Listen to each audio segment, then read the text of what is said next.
Et oui, monsieur propre est super brillant pour rendre les élèves super brillants dans la proportionnalité et surtout particulièrement super brillants les élèves de 6e A.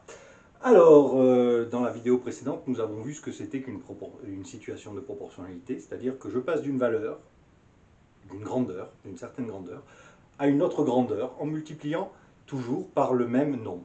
Par exemple, c'est ce qu'on appelle le prix au kilo.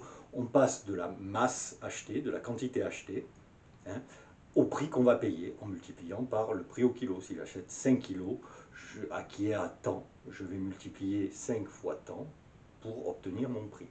Eh bien, ces situations-là, on va surtout utiliser ce qu'on appelle un tableau de proportionnalité qu'on peut présenter sous forme de colonne ou de ligne. Alors, je vous montre, pour un tableau qui se présenterait sous forme de ligne. Voilà. Alors là, j'ai choisi, puisqu'on est avec Monsieur Propre, le nombre de mètres carrés que nettoie le nombre de bouchons qu'il faut pour nettoyer.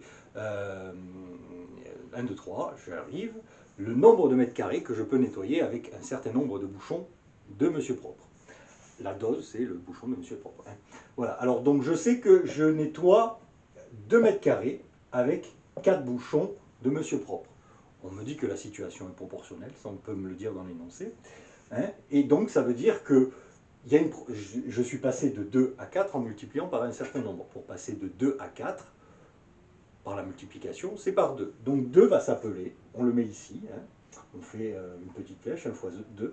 2 s'appelle le coefficient de proportionnalité. C'est le coefficient de proportionnalité. Donc ça veut dire que je vais passer des nombres de la première ligne au nombre de la deuxième ligne en multipliant par 2. Donc c'est assez simple. Hein. Pour 1 mètre carré, il me faudra combien de bouchons? Ben, fois 2. 2 bouchons. Pour 3 mètres carrés, il va me falloir combien de bouchons? Fois 2, 6. Pour 7, fois 2, 14. Pour 9, fois 2, 18.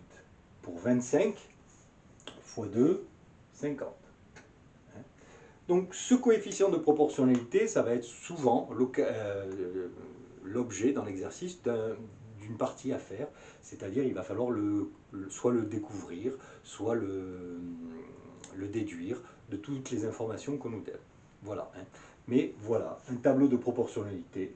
J'ai une première ligne, une première grandeur, ici des mètres carrés, une deuxième ligne avec une deuxième grandeur, ici des bouchons, hein, et je passe de l'une à l'autre en multipliant, toujours par le même nombre, le coefficient de proportionnalité, hein, qu'on appelle le coefficient de proportionnalité. Donc voilà. Hein. À noter que 2, pour 2 passer à 4, je multiplie par 2, donc ça veut dire que dans l'autre sens, pour passer de 4 à 2, je divise par 2. Pour passer de 6 à 3, en effet, je divise par 2.